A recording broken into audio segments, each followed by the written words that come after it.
পরন্ত এক বিকেলে সাংহাইয়ের পিপলস পার্ক, যেখানে ঝুলছে জীবন বৃত্তান্ত বা বায়োডাটা, বয়স, উচ্চতা, বেতন, চাকরি, এমনকি নিজের ফ্ল্যাট আছে কিনা তা লেখা রয়েছে ওই বায়োডাটাই।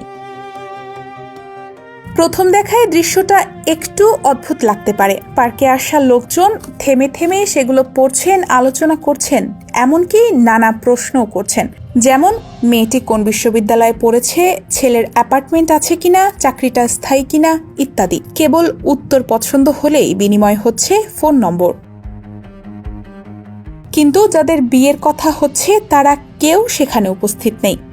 চীনের বড় শহরগুলোতে সপ্তাহান্তের এমন দৃশ্য এখন বেশ পরিচিত।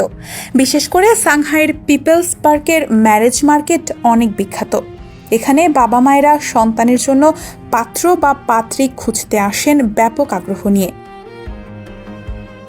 দেশটিতে এক সন্তান নীতির কারণে বহু পরিবারের সমস্ত সঞ্চয় ও স্বপ্ন এখন এক সন্তানকে ঘিরে।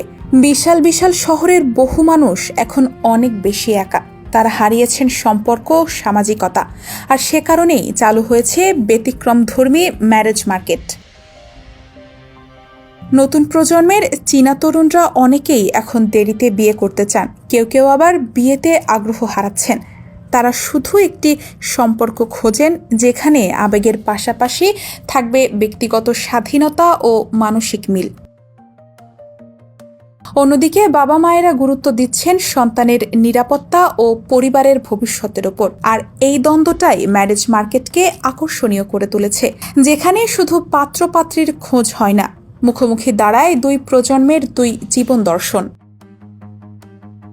চীনের এই ম্যারেজ মার্কেট পশ্চিমাদের কাছে খুবই আগ্রহের একটি বিষয়, কারণ ধারণাগত দিক থেকে এটি অনেকটাই উল্টো।